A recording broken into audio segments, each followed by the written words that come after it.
রাস্তা এখন আর রাস্তা দরকার নাই, এখন রাস্তা বন্ধ করে বসে নিতে পারে। ঠিক আছে, বাস আর সুযোগ নাই। 2-4-5 জন বসাইলেও অনেক মানুষ দাঁড়ায় থাকে, বসানো সম্ভব হবে না। যেহেতু সকাল 10টা থেকে প্রোগ্রাম চলতেছে, আমার মনে হয় রাত 10টায় এসে লম্বা বয়ান করা ঠিক হবে না।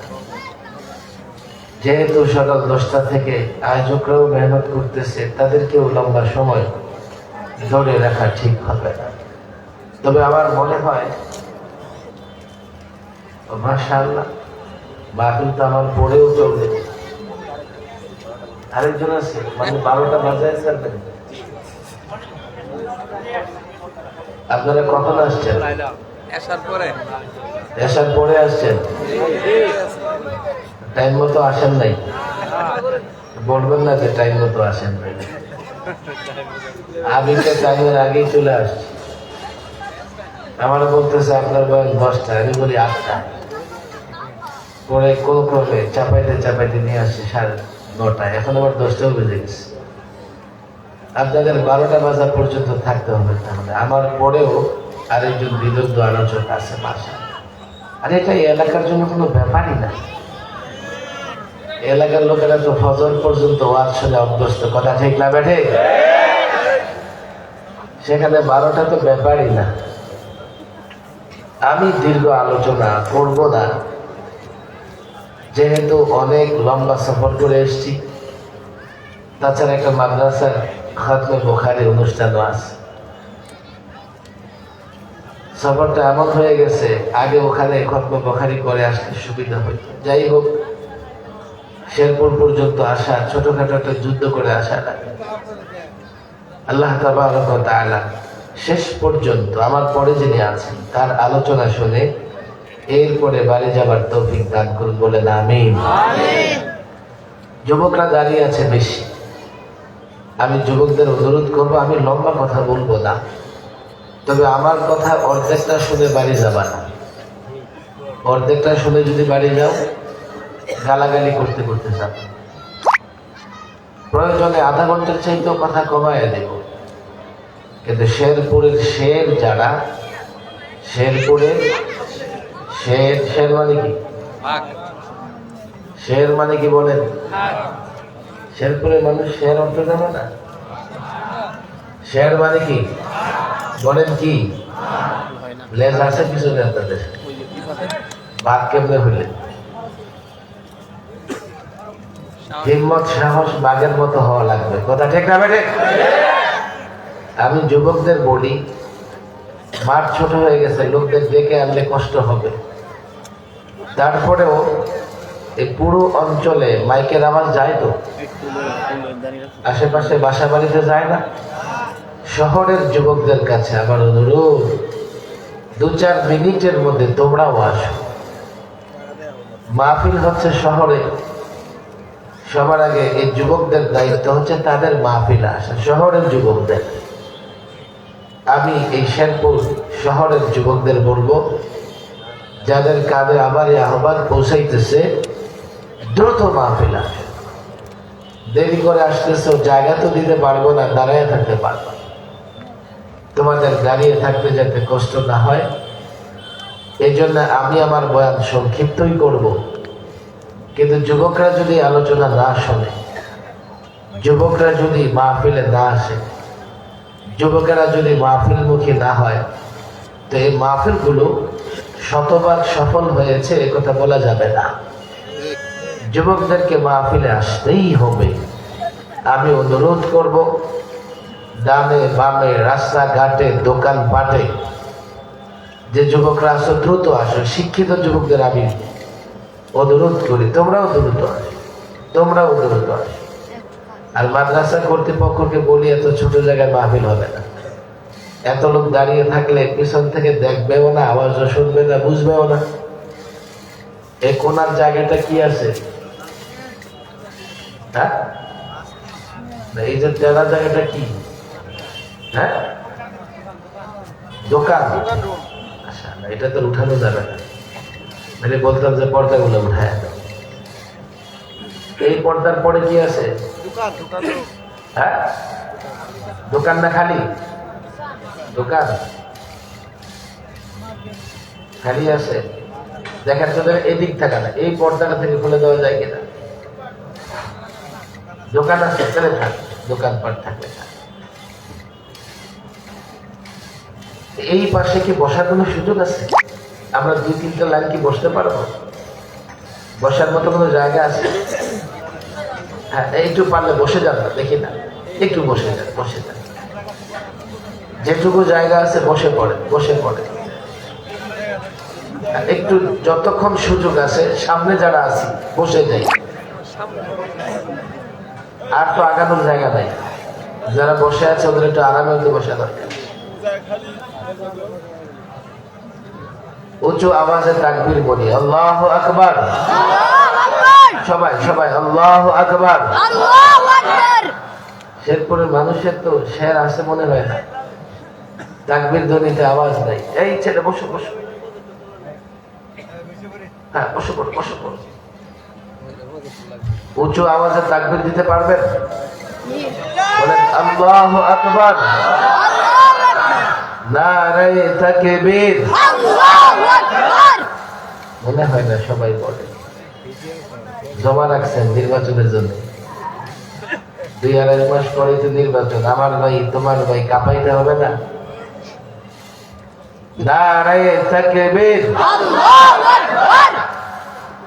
যুবকদের আওয়াজ নেই, বাচ্চাদের আওয়াজ শোনা। আমরা যে ধর্ম মানি, এই ধর্মের নাম কি? ইসলাম। বলতে হবে, প্রশ্ন সহজ না কঠিন? সহজ। আমাদের ধর্মের নাম কি? ইসলাম। আরো জোরে বলেন, ইসলাম। আমাদের ধর্মের নাম কি? ইসলাম। আমাদের জন্য এই ধর্ম পছন্দ করেছেন কে? আল্লাহ। জানি না সবাই? আল্লাহ। আমাদের জন্য এই ধর্ম ইসলাম পছন্দ করেছেন কে? আল্লাহ। ইন্নাদ দীনা ইনদাল্লাহিল ইসলাম। আল্লাহ তাবারক ওয়া তাআলার কাছে মনোনীত ধর্ম, পছন্দনীয় ধর্মের নাম কি? ইসলাম।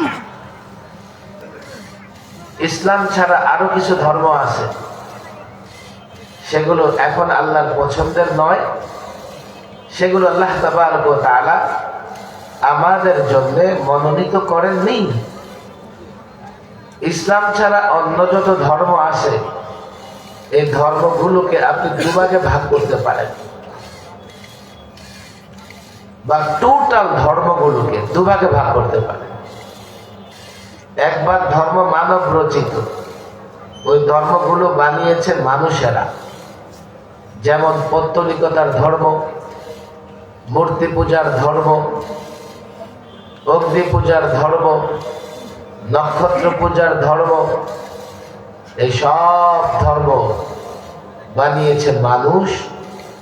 এগুলা বাতিল, এগুলো নামে তো ধর্ম, আসলে এগুলো ধর্ম নয়। এগুলো ভ্রান্ত মতবাদ, মানুষের তৈরি কিছু মতবাদ।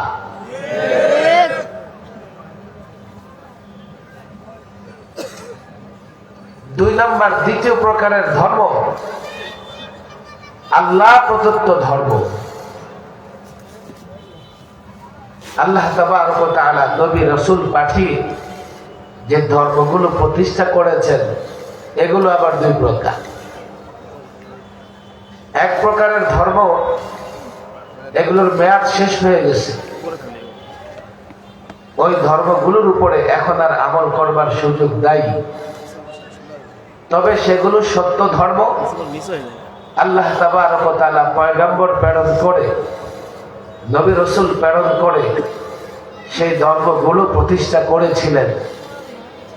যেমন ইহুদি ধর্ম, খ্রিস্টান ধর্ম, সেই ধর্মগুলোর এখন আর মেয়াদ নাই। ওই ধর্মগুলোর উপরে এখন আর আমল করবার সুযোগ নাই। কেউ যদি মনে করে সেই ধর্মগুলোর উপরে আমল করবে, সেটাও এখন আর সম্ভব নয়। এক তো সেই ধর্মগুলোর উপর আমল করা যাবে না, মেয়াদ উত্তীর্ণ হয়ে গেছে। দ্বিতীয়ত, কেউ যদি মনে করে নাও ওই ধর্মগুলোর মেয়াদ আছে, আমি সেই ধর্মগুলো মেনে চলবো, আমি ইহুদি ধর্ম, খ্রিস্টান ধর্ম মেনে চলবো, সে পারবে না মানতে। কেন পারবে না? ইহুদি খ্রিস্টান ধর্মের ধর্মীয় গ্রন্থ, সেই গ্রন্থগুলো এখন আর নাই। যা আছে বিকৃত, যা আছে বিকৃত। তাদের ধর্মীয় ব্যক্তিত্বরা যোগে যোগে তাদের ধর্মগ্রন্থগুলোকে পরিবর্তন করে এমন করে ফেলেছে, এখন আর সেই ধর্মগুলোর উপরে চাইলেও আমল করা সম্ভব নয়। আল্লাহ প্রদত্ত ধর্মের লেটেস্ট ভার্সন, সর্বশেষ ধর্ম, আল্লাহ তাবারক ওয়া তাআলার মনোনীত ধর্ম, সেই ধর্মের নাম হচ্ছে ইসলাম। আল্লাহ তাবারক ওয়া তাআলা এই ধর্ম আমাদের জন্য, গোটা বিশ্ববাসীর জন্য নির্বাচিত করে, মনোনীত করে ঘোষণা দিয়ে দিয়েছেন, ওয়া ইয়াবতাগি গায়রাল ইসলামি দীনা ফালা ইউকবালা মিনহু। কেউ যদি ইসলাম ছাড়া অন্য কোন ধর্ম তালাশ করে, সেটা আল্লাহর কাছে গ্রহণযোগ্য হবে না। এখন যে সমস্ত পণ্ডিতেরা এ কথা বলে যে কোনো ধর্ম মানলেই চলে, যে কোনো ধর্ম মানলেই মুক্তি পাওয়া যাবে, নাজাত পাওয়া যাবে, ওরা সঠিক বলে না বেঠিক বলে? শেরপুরের যুবকেরা আমার কথা বুঝবার চেষ্টা করো। আমাদের দেশের অনেক শিক্ষিত যুবক এমন আছে, নিজের মুসলিম পরিচয় দিতে লজ্জাবোধ করে, আবার অন্যান্য ধর্মের খুব গুণগান গায়। আমি এই প্রজন্মের যুবকদের বলি, দেখো, একটু চোখটা খুলে দেখো। আমেরিকার নিউইয়র্ক সিটির মেয়র হয়েছেন একটা ব্যক্তি, বয়স মাত্র 34। নাম কি তার জানেন? জোহরান মামদানি। নাম কি? মামদানি। নির্বাচনী বক্তৃতায় সে বলতেছে, আই এম মুসলিম। নিউ ইয়র্কের মেয়র হবে, যেই নিউ ইয়র্কে মুসলমানদের সংখ্যা মাত্র 9%। 9 মুসলমানের ভোট দিয়ে সে জিততে পারবে না। সেও জানে, অন্যরাও জানে। সেই সিটিতে ভোটের আশায় সে তার পরিচয় ভুলে যায় নাই। গর্ববোধ করে বলতেছে, আই এম মুসলিম, আমি মুসলমান। আর দেখবেন নির্বাচন আসলে আমাকে কত মুসলিম ক্যান্ডিডেট ভোটের আশায় হিন্দুর দরবারে গিয়ে হিন্দু হয়ে যাবে, বৌদ্ধের দরবারে গিয়ে বৌদ্ধ হয়ে যাবে। অথচ এদেশে 90% ভোট মুসলমানের। কথা ঠিক না বেঠিক? গত দুদিন আগে মামদানি ট্রাম্পের ডান পাশে দাঁড়ায়া সাক্ষাৎকার দিতেছে এবং একটা সেনসিটিভ বিষয় নিয়ে কথা বলতেছে। সে বলতেছে, গাজা ফিলিস্তিনে ইসরায়েলিরা জেনোসাইড, গণহত্যা চালাচ্ছে। ট্রাম্পের ডান দিকে দাঁড়ায়া শব্দ কি বলতেছে দেখেন। আবার সে বলতেছে, আমেরিকান সরকার ইসরায়েলিদের সহযোগিতা করতেছে। এটা বড় আফসোসের বিষয়, এটা তা হওয়া উচিত। লোকে সাহস থাকলে প্রকৃত পক্ষে শেয়ার হলেই আমেরিকার প্রেসিডেন্ট ডোনাল্ড ট্রাম্পের পাশে দাঁড়ায়া, যে ডোনাল্ড ট্রাম্প ইহুদিদের পক্ষে, ইসরায়েলের পক্ষে, তার সামনে দাঁড়ায়া সাংবাদিকদের ইন্টারভিউতে ডোনাল্ড ট্রাম্প এবং আমেরিকার পলিসির সমালোচনা করতেছে মামদানি। আর আমার দেশের রাজনীতিবিদ, আমার দেশের যুবকেরা সামান্য পড়াশোনা করলে নিজের পরিচয় ভুলে যায়,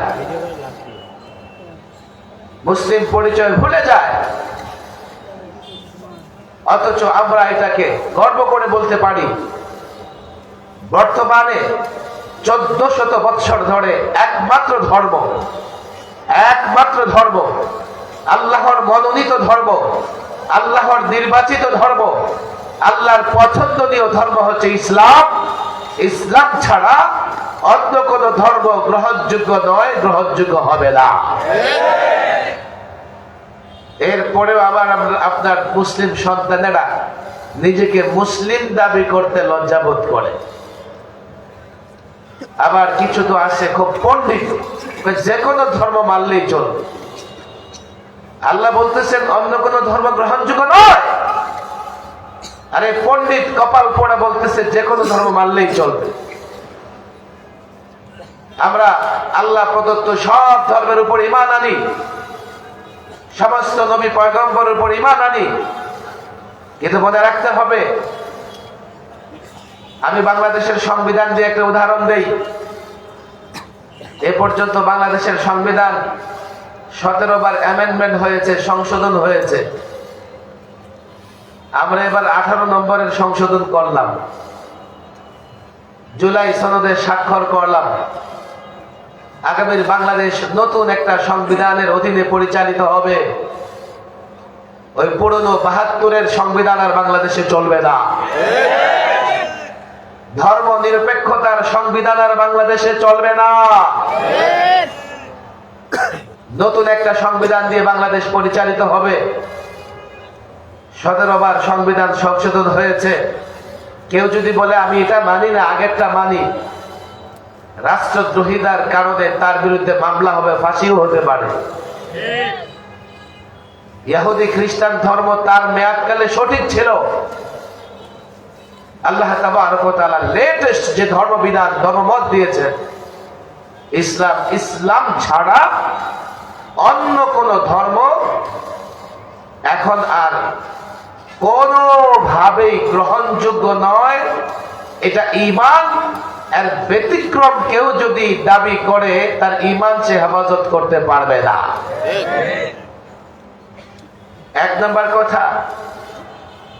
তবে আশ্চর্যের বিষয় হলো, আমি তো বলতেছি, আপনারা ঠিকঠাক বলতেছেন,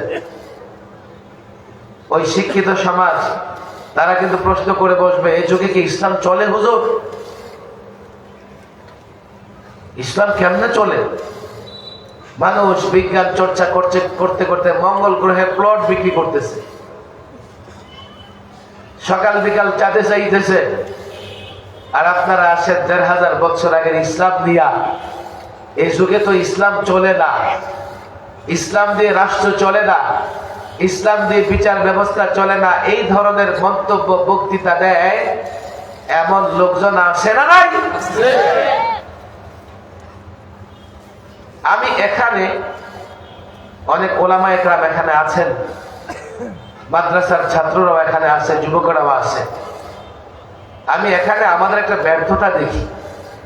ব্যর্থতা কি জানেন? আমরা এই জাতিকে বুঝাইতে পারি নাই যে ইসলামের প্রত্যেকটা সমস্যার সমাধান আছে। জাতির যুবকদের আমরা বুঝাতে পারি নাই, জাতির ব্যবসায়ী রাজনীতিবিদদের আমরা বুঝাতে পারি নাই ইসলাম কমপ্লিট কোড অফ লাইফ, ইসলাম পূর্ণাঙ্গ জীবন ব্যবস্থা। যত সমস্যা আছে ব্যক্তি জীবন, সমাজ জীবন, রাষ্ট্র জীবন, অর্থ ব্যবস্থায়, বিচার ব্যবস্থায়, স্বরাষ্ট্র নীতিতে, পররাষ্ট্র নীতিতে যত সমস্যা আছে সব সমস্যা যৌক্তিক এবং ন্যায়সঙ্গত সমাধান আছে ইসলামে। ইসলাম ছাড়া অন্য কোথাও সমাধান খুঁজে পাওয়া যাবে না। এই কথাটা আমরা এই প্রজন্মের যুবকদের বুঝাতে পারি নাই, যার জন্যই তারা মনে করে ইসলাম অন্য ধর্মের মতোই। এজন্যই তারা মনে করে যে ইসলাম শুধু মুখে নাম দিলেই ইসলাম হয়ে যাবে, এখানে প্র্যাকটিস করার মতো কিছুই নাই। একদল কুলাঙ্গার আছে আমাদের দেশে, আল্লাহ মাফ করুন। গত 2 দিন ধরে খুব বিতর্ক চলতেছে, আপনারা জানেন। ওরাও ইসলামের বড় পণ্ডিত, অথচ এগুলো এক একটা গণ্ডমূর্খ, এক একটা অসৎ, একজন মুসলমানদের ঈমান ধ্বংসকারী, মুসলমানদের ভেতরে বিভ্রান্ত সৃষ্টিকারী, অথচ নিজেরা নিজেদেরকে বড় পণ্ডিত মনে করে। জারি গান করে, পালা গান করে, আর পালা গানে পক্ষে বিপক্ষে এক একজন এমন বক্তৃতা দেয় মনে হয়েছে সিহা সিত্তা হাদিসের 6 কিতাব ওদের মুখস্থ। ওরা আবার ওদের নাম দিয়েছে বাউল। ওদের নাম দিয়েছে কি? মাদ্রাসার ছেলেরা বুঝবে বাউলুন। বাউলুন শব্দের অর্থ কি জানেন আপনারা? যারা কলেজ স্কুলের ছেলে পেলে আছেন, সাধারণ মুসলমান, তারাও মনে রাখবেন এটা। আল বাউলু মানে পেশাব। আল বাউলু মানে কি? তাহলে বাউল মানে পেশাব। বলেন বাউল মানে কি? বাউল মানে কি? বলেন বলেন। পেশাব বুঝেন না? প্রস্রাব বুঝেন? প্রস্রাব বুঝেন না পেশাব বুঝেন? শেরপুর কি কয়? দুটাই বলে। তো বাউল শব্দের অর্থ কি? বলেন বাউল শব্দের অর্থ কি? আরো জোরে। আমি অবাক হইলাম যে ওদের নাম পেশাব কেন? কোথাও যদি পেশাব লাগে পাক থাকে না পাক হয়? ওরা ঘুরে ঘুরে পেশাব করে বাংলাদেশটাকে নাপাক বানাইতেছে। আবার যে গ্রেফতার হয়েছে ওর নাম আবুল। মাদ্রাসার ছেলেরা বুঝবে বালায়া বুলু, বালায়া বুলু, আবুলু নাবুলু।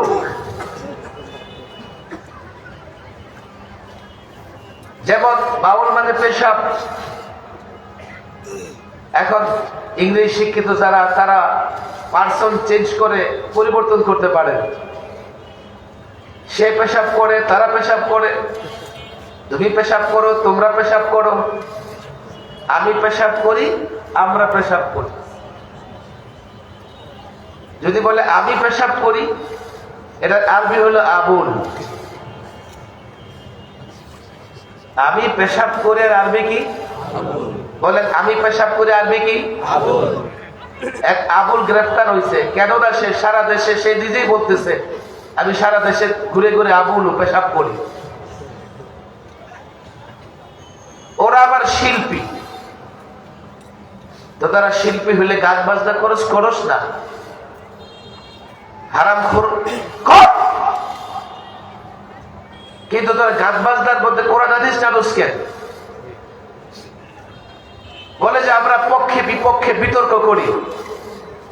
তো তুমি যে পক্ষে বিপক্ষে বিতর্ক করতেছো, যে বিষয়ের পক্ষে বা যে বিষয়ের বিপক্ষে তুমি বিতর্ক করো, সে বিষয়ে তোমার জ্ঞান থাকতে হবে। তো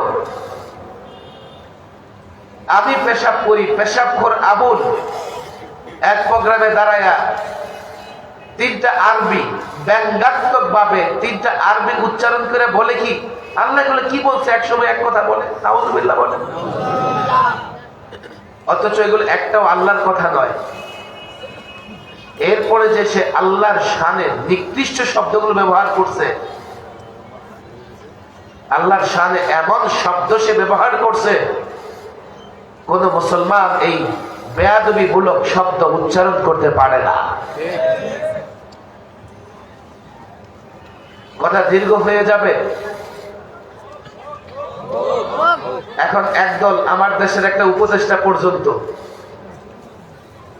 সে নাকি জুলাই আগস্টের মাস্টার মাইন্ড, সেও দেখি তার পক্ষ নিছে। এক বুদ্ধিজীবী, সেও তার পক্ষ নিছে। আরে ভাই, এদেশে বৌদ্ধ আছে, হিন্দু আছে, ইহুদি আছে, খ্রিস্টান আছে, তারা তাদের ধর্ম পালন করে। বাউল ধর্মের লোকেরা যদি তাদের ধর্ম পালন করে, আমরা তো সেখানে গিয়ে বাধা দেই না। কিন্তু সে কি করছে?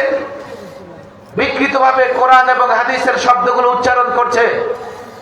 সে কি করছে? আল্লাহ তাবারক ওয়া তাআলার শানে চরম নিকৃষ্ট শব্দ, বেয়াদবিমূলক শব্দ উচ্চারণ করছে। সে কি করছে? পেশাব করে জাতির অন্তর নাপাক করে দিচ্ছে।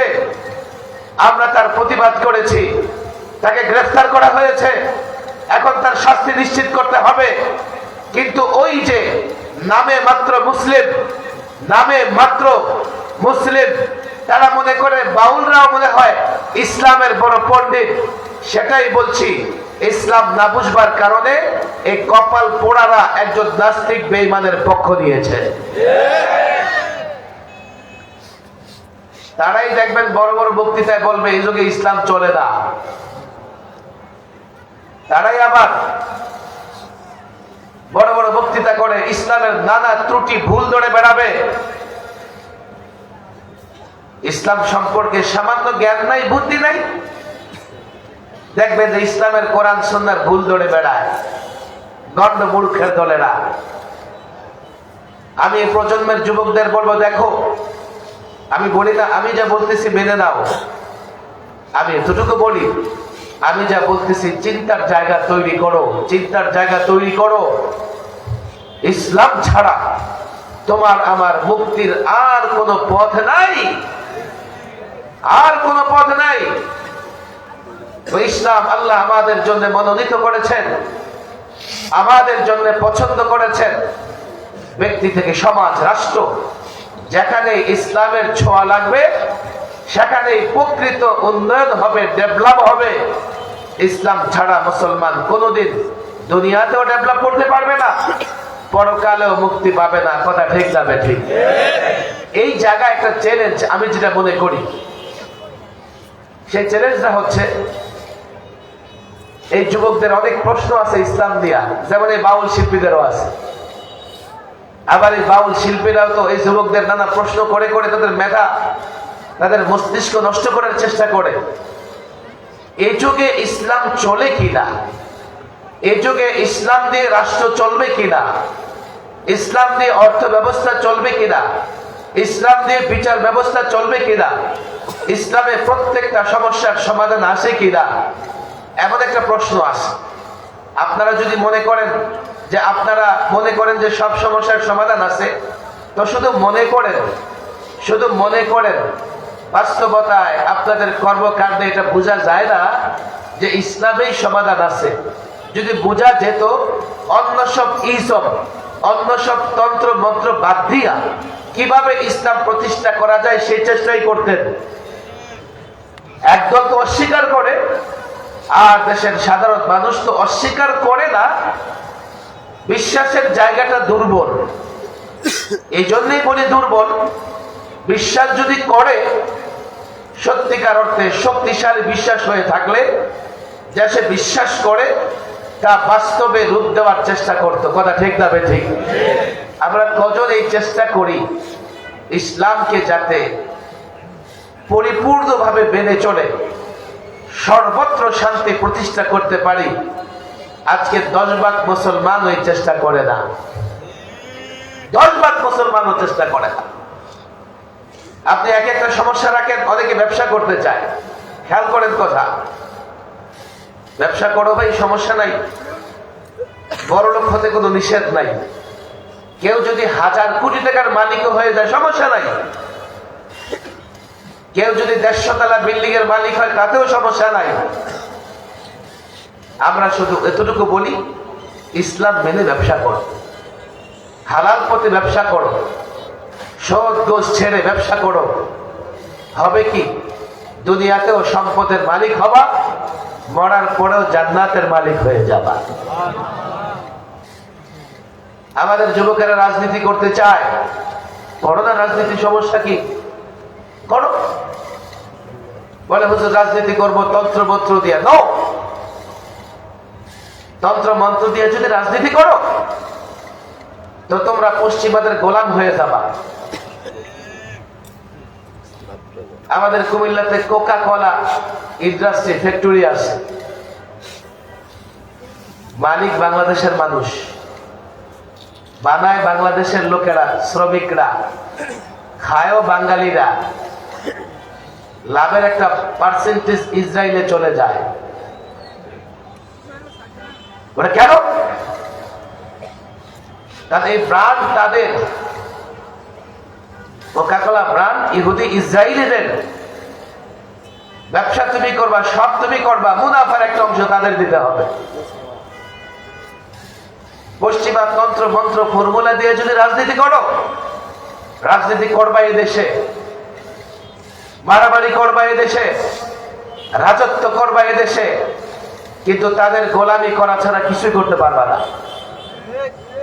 কারণ তুমি যে তন্ত্র মন্ত্র দিয়ে রাজনীতি করবা, এই ব্রান্ড তারা তৈরি করেছে। সুতরাং তাদেরকে মুনাফা না দিয়া, তাদেরকে প্রণাম না করে, তাদের কাছে যতজানু না হয়ে তাদের ফর্মুলায় তুমি রাজনীতি করতে পারবা না। আমি তো এই প্রজন্মের যুবকদের বলি, এই প্রজন্মের উপর আমার বড় ভরসা আছে। বলবেন কেন? এই প্রজন্ম বড় সাহসী, ওরা অন্যায়ের কাছে মাথা নত করে না। এই জন্য 16 বছরে আমরা যা করতে পারি নাই, 16 দিনে এই প্রজন্মের ছাত্র যুবকেরা তা করে দেখিয়েছে। আমি তাদের বলি, রাজনীতি করতে চাও করো, পশ্চিমা তন্ত্র মন্ত্র মেনে রাজনীতি করে তাদের গোলাম হয়ে থাকা লাগবে। আর যদি ইসলামী ফর্মুলা মেনে রাজনীতি করো, তারা তোমার গোলাম হবে। ইতিহাস দেখো, তুমি গোটা দুনিয়া রাজত্ব করেছো। আজকে ইউরোপ আমেরিকা দেখে অবাক হও, তাদের উন্নতি, তাদের বিজ্ঞান চর্চা দেখে অবাক হও। তুমি কি জানো ইউরোপ আবাদ করেছে মুসলিম যুবকেরা? ইউরোপ আরব যুবকেরা 782 বছর শাসন করেছে। তোমার পূর্বপুরুষ যুবকেরা যদি ইউরোপ শাসন না করত, এখনো ইউরোপের লোকেরা পাহাড়ের গর্তে বসবাস করত। তুমি ইতিহাস জানো না? তুমি যদি ইসলামী ফর্মুলা দিয়ে রাজনীতি করো, আমি তো ওপেন বলে যাই, 5 বছর নয় 50 বছর ক্ষমতায় থাকতে পারবে। ইসলাম মেনে যদি রাজনীতি করো, 56,000 বর্গ মাইলের বাংলাদেশ নয়, গোটা পৃথিবী চালাতে পারবে, পৃথিবীর রাজত্ব করতে পারবে। কে বলেছে? ধোকায় আছে আমাদের এই প্রজন্ম। নারীর অধিকার চাও, ইসলামী ফর্মুলা এনে নারীর অধিকার প্রতিষ্ঠা করো। কি চাও তোমরা? যত সমস্যা আছে এই ধরনের পশ্চিমা তন্ত্র মন্ত্র দিয়ে সমাধান হবে না। আমি আলেম ওলামা ছাত্রদের বলে যাই, আমি এবার সংবিধান সংশোধনে কাজ করেছি, আবার জাতীয় ঐক্যমতে রাষ্ট্র মেরামত, রাষ্ট্র সংস্কারের দায়িত্ব পালন করেছি অন্যদের মতো। তবে এই জুলাই সনদ রাষ্ট্র মেরামতের জন্য আগামীর সংবিধান অনেক জায়গায় আমাকে হতাশ করেছে। এই প্রজন্ম যে জন্য রক্ত দিয়েছে, এই প্রজন্ম যে উদ্দেশ্যে রক্ত দিয়েছে, আমার মনে হয় না এই সংবিধান, এই সনদে তাদের উদ্দেশ্য পূরণ হবে। বাংলাদেশে শান্তি আসবে আশা করা যায় না। আমি তো বলি 9-6 হয়েছে, একটু নড়াচড়া হয়েছে, আমল কোনো পরিবর্তন হয় নাই, সংস্কারও হয় নাই, মেরামত হয় নাই। না হওয়ার পেছনে বড় কারণ আছে। আমরা একটা অভ্যুত্থান, একটা বিপ্লব করেছি, কিন্তু অভ্যুত্থান বিপ্লব করার আগে সিদ্ধান্ত নিতে পারি নাই যে অভ্যুত্থান বিপ্লবের পরে রাষ্ট্র কিভাবে চলবে, কারা চালাবে, কি দিয়ে সংস্কার হবে, কি দিয়ে রাষ্ট্র মেরামত হবে। এমন একটা সিদ্ধান্ত আমরা নিতে পারি নাই। ফলে কি হয়েছে জানেন? জাতীয় ঐক্যমত্য কমিশনে আমি তো নীরব দাঁড়ায় আসছি, আমি প্রায় বলি এই কথাটা। রাইটিস্ট ডানপন্থীরা বলে রাষ্ট্র আমাদের চিন্তায় মেরামত হবে, লেফটিস্ট বামপন্থীরা বলে না, রাষ্ট্র আমাদের চিন্তায় মেরামত হবে। আবার একদল আছে রামপন্থী, রামপন্থীরা বলে নো, রাষ্ট্র রামদের চিন্তায় মেরামত হবে। আমরা তো দর্শকের মতো দাঁড়ায় থাকি। দেখেন, আপনার বাড়ি মেরামত করা দরকার, তাই না? সংস্কার করা দরকার। এখন ডান দিক থেকে একদল এসে বলতেছে এই বাড়ি আমরা মেরামত করব। আপনি হাত বেঁধে দাঁড়ায় আসছেন, আপনাদের কষ্ট হইতেছে? আমার কথা কি স্পষ্ট হচ্ছে? লম্বা কথা বলবো না, খেয়াল করে শোনেন। বা দিক থেকে একদল আসছে, আইসা বলে বাড়ি আমরা মেরামত করব। আবার পেছন দিক থেকে রামপন্থীরা আইসা বলতেছে আমরা বাড়ি মেরামত করব। অথচ বাড়ির মালিক আপনি, আপনার খবর নাই। এই যে ভূখণ্ড বাংলাদেশ নামের রাষ্ট্র, এই রাষ্ট্রের মালিকানা হচ্ছে মুসলমানদের। আমি তো মাইক দিয়ে বলতেছি, রেকর্ড করে নিয়ে যান। বলে হুজুর দলিল কি? দলিল হচ্ছে 1947-এ দলিল সূত্রে আমরা এই ভূখণ্ডের মালিক হয়েছে। বলবেন মালিক তো হয়েছেন, মূল্য কি আদায় করেছেন? হ্যাঁ, আমরা মূল্য আদায় করেছি। 20,000 আলেম এই ভূখণ্ডের মালিকানা বুঝে পাওয়ার জন্য ফাঁসির মঞ্চে ঝুলেছে। আমরা এই ভূখণ্ডের মূল্য আদায় করে মালিক হয়েছে। লক্ষ লক্ষ মুসলমান এই ভূখণ্ডের মালিকানা পাওয়ার জন্য, স্বাধীনতা অর্জন করবার জন্য লক্ষ লক্ষ মুসলমান রক্ত দিয়েছে। 250 বছর ইংরেজ মেদিয়ারা এই ভূখণ্ড গোলামের জিনজিরে আবদ্ধ করে রেখেছিল। 20,000 আলেম ফাঁসির কাছে জুড়ে লক্ষ লক্ষ মুসলমান রক্ত দিয়ে 250 বছর লড়াই করে এই ভূখণ্ডের মালিকানা বুঝে পেয়েছে।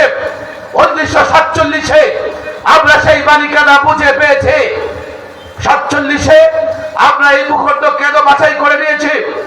দ্বিজাতি তত্ত্বের ভিত্তিতে মুসলমান রাজনীতিবিদরা, আলেমরা তারা চেয়েছে মুসলমানদের জন্য একটা ভূখণ্ড দরকার, যেখানে মুসলমান স্বাধীনভাবে কোরআন সুন্নাহ মানতে পারবে।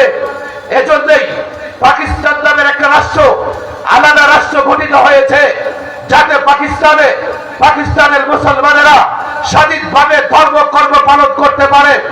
সুতরাং আমরা রক্ত দিয়ে এ রাষ্ট্র পেয়েছি। লক্ষ্য আমাদের একটাই, এ রাষ্ট্রে কোরআন সুন্নাহ প্রতিষ্ঠা হবে। তাহলে আজকে যখন রাষ্ট্র মেরামতের প্রশ্ন আসছে, আমি রাষ্ট্রের মালিক, আমি বাড়ির মালিক, আমি রাষ্ট্র সংস্কার করব, আমি রাষ্ট্র মেরামত করব। যেহেতু মালিকানা পেয়েছে, ইসলামের জন্য কোরআন সুন্নাহ প্রতিষ্ঠা করব বলে রাষ্ট্র এই ভূখণ্ডের মালিক হয়েছে। সুতরাং আজকে ডানপন্থী যখন এসে বলে আমেরিকার ফর্মুলায় বাংলাদেশ সংস্কার হবে, আমি তাকে আশ্রয় দিতে পারি না। বামপন্থী এসে যদি বলে রাশিয়ার চিন্তায়, চীনের চিন্তায়, সমাজতন্ত্রের চিন্তায় রাষ্ট্র সংস্কার হবে, আমি তা মেনে দিতে পারি না। আজকে রামপন্থী যদি বলে ভারতের চিন্তায় বাংলাদেশ মেরামত হবে, বাংলাদেশ সংস্কার হবে, আমি মানতে পারি না। কিন্তু আশ্চর্যের বিষয় হচ্ছে ডানপন্থীরা রাষ্ট্র মেরামতের কথা বলে, আর মুসলমান যুবক, মাদ্রাসার ছাত্র, আলেম ওলামারা দর্শকের মতো দাঁড়িয়ে থাকে। গোটা কাফের দুনিয়া ডানপন্থী, রামপন্থী, বামপন্থী সকলকে জানিয়ে দিতে হবে রাষ্ট্র আমার, রাষ্ট্র মুসলমানদের কোরআন সুন্নাহর জন্য এই ভূখণ্ডের মালিক হয়েছে।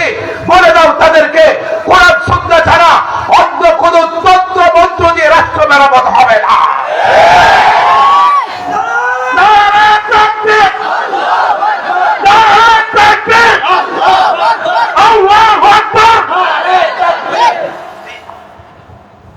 আমি যুবকদের বুঝাইতেই পারি না। দেখো, রাষ্ট্র পেয়েছে ইসলামের জন্য। যদি আমরা মুসলমান না হতাম, এই ভূখণ্ডে আমরা যদি মুসলমান সংখ্যাগরিষ্ঠ না হতাম, 2000 কিলোমিটার দূরে আরেকটা অংশের সঙ্গে একটা রাষ্ট্র হতো না। ভাষা কিংবা ভৌগোলিক অবস্থানের কারণে আমরা এই ভূখণ্ড পেলে আমাদের সঙ্গে মিলে যায় প্রতিবেশী দেশ, বেশি দূরে না। আমরা ক্যালকাটা, আসাম, ত্রিপুরা তাদের সঙ্গে মিলে দিল্লির অধীনস্থ হয়ে যেতাম। অনেকে শুধু 71-71-এর কথা বলে। আরে 47-এ যদি পাকিস্তান নামক রাষ্ট্র তৈরি না হতো,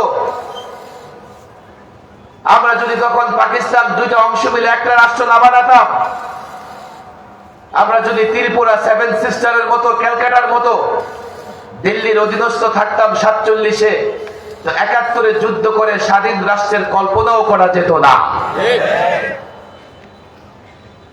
কেউ তো শুধু বাবার পরিচয় দেয়, দাদার পরিচয় দেয় না। তুমি যদি বাবার পরিচয় দিতে পারো তো নিজে জারজ হবা না, কিন্তু দাদার পরিচয় দিতে না পারলে বাবাকে জারজ হওয়া থেকে বাঁচাতে পারবা না। শুধু যারা ৭১-এর কথা বলে নিজেরা তো ঠিক আছে বাবার পরিচয় দেয়, ৪৭ অস্বীকার করলে দাদাকে অস্বীকার করা হয়। দাদা না আসলে বাবা কোত্থেকে আসতো? ২৪ আমাদের প্রজন্ম, এই প্রজন্মের যুবকেরা ২৪-এ অভ্যুত্থান ঘটিয়েছে। ৭১-এ বাবাদের প্রজন্ম, ৪৭ দাদাদের প্রজন্ম, কিন্তু ভূখণ্ডের মালিক হয়েছে ৪৭। সুতরাং যে কারণে এই ভূখণ্ডের মালিক হয়েছে সেটা মনে রাখতে হবে। মনে রাখবা না, ভুলে যাবা, ইসলামকে ভুলে যাবা, তো মনে রেখো এই রাষ্ট্র হেফাজত করতে পারবা না। ফাইনাল কথা বলে যাই শেরপুরের যুবকদেরকে, শোনো, যদি ইসলাম না থাকে রাষ্ট্র থাকবে না। বলবেন কিভাবে? তুমি দেখো তোমার দুশ্মনেরা চতুর্দিক থেকে কাঁটাতারের বেড়া দিয়ে রাখছে, আরেকদিকে বঙ্গোপসাগর।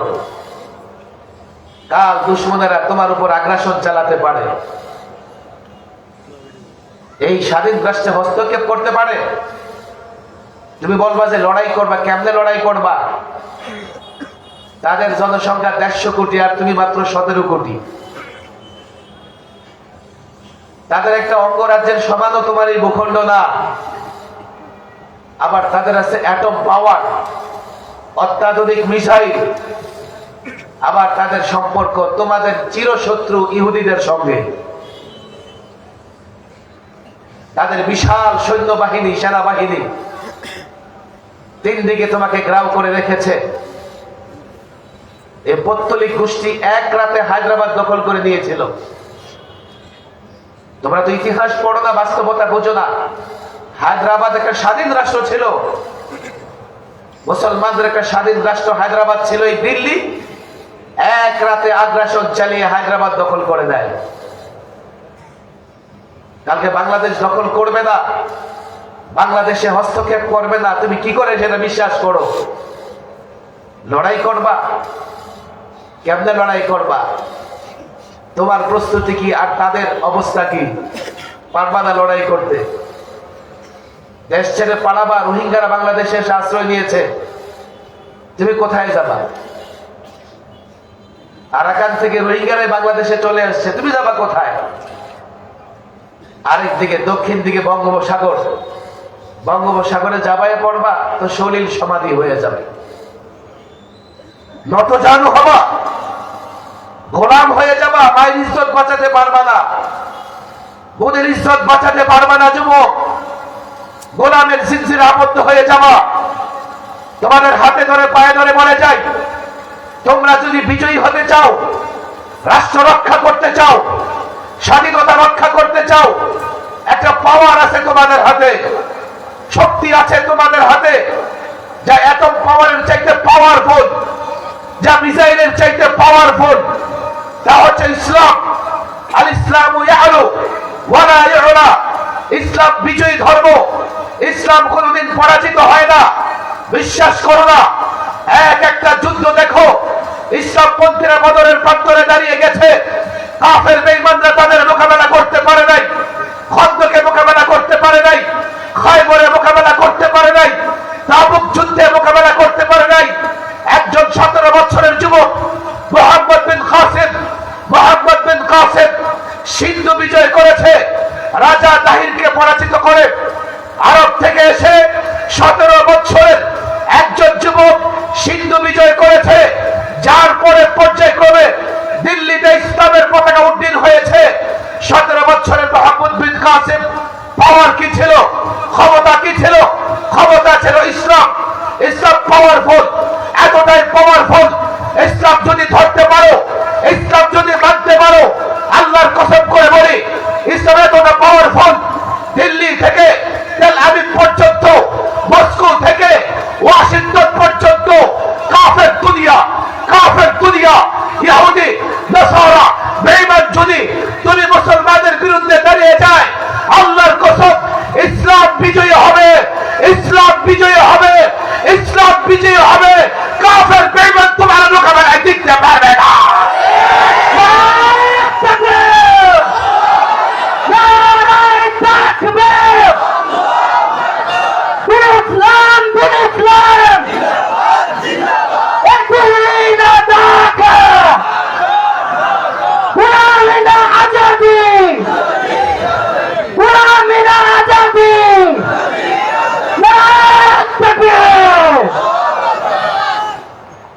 হাতে সময় কম, আজকে আমার খুব ইচ্ছে ছিল আমি লম্বা আলোচনাই করব,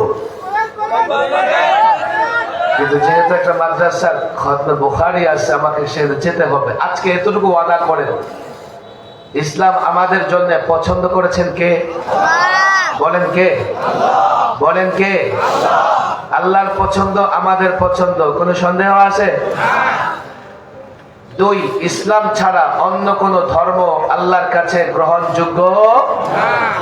খবরদার, আপনাদের বর্ডারে কিন্তু খ্রিস্টান আছে, আছে না নাই? যুবকদেরকে এসে মিষ্টি মিষ্টি কথা বলবে, ক্লিয়ার বলে দেবা ইসলাম ছাড়া অন্য কোন ধর্ম গ্রহণযোগ্য নয়। তিন, আমাদের প্রত্যেকটা সমস্যার সমাধান আছে কোথায়? ইসলামে। কোথায় আছে? বলেন কোথায় আছে? যুদ্ধ করতে ইসলাম লাগবে, কি লাগবে? আমাদের প্রত্যেকটা সমস্যার সমাধান আছে কোথায়? বলেন কোথায় আছে? ইসলাম জানবো তো ইনশাআল্লাহ। আফসোস, আজকে ইউরোপিয়ান যুবকরা, জার্মান ফ্রান্সের যুবকেরা ইসলাম জেনে জেনে ইসলামে ঢুকতেছে, আর আমাদের যুবকেরা ইসলাম না জানবার কারণে ইসলাম ছেড়ে নাস্তিকতার দলে গিয়ে যোগ দিতেছে। আমি আলেম ছাত্র জনতাকে বলবো, এটা চ্যালেঞ্জ তোমাদের জন্য। ইসলামের প্রত্যেকটা বিষয় যৌক্তিক জায়গা থেকে, যৌক্তিক জায়গা থেকে প্রত্যেকটা যুবকের হাতে পায়ে ধরে ইসলাম বুঝাও। ইসলাম না বুঝলে তো সে প্রকৃতপক্ষে মুসলিম হবে না। আলেম ওলামাদের ব্যর্থতার ত্রুটির জায়গা এটা, যে আমরা জাতির সামনে ইসলামটাকে সুন্দরভাবে, যৌক্তিকভাবে, প্রয়োজনে বিজ্ঞান ব্যবহার করে হলেও আমরা উপস্থাপন করতে পারি না। আমি মাদ্রাসার ছাত্র, আসাদজায়ে ওলামাদের কাছে বিনীত আবেদন জানাবো, আজকে একটা চ্যালেঞ্জ আমাদের মোকাবেলা করতে হবে। প্রত্যেকে দায়ী হতে হবে এবং যৌক্তিক জায়গা থেকে ইসলামের সৌন্দর্যগুলো জাতির সামনে তুলে ধরতে হবে। জাতি যখন বুঝে যাবে ইসলাম ছাড়া কোনো উপায় নাই, নিঃসন্দেহে সে ইসলাম প্র্যাকটিস করার, ইসলাম মেনে চলবার চেষ্টা করবে। আল্লাহ তাবারক ওয়া তাআলা আমাদের মেহনত করার তৌফিক দান করুন, আমাদের ছোটখাটো মেহনত গুলোকে কবুল আর মঞ্জুর করে নিন। ওয়া মা তাওফীকি ইল্লা বিল্লাহ ওয়া মা আলাইনা।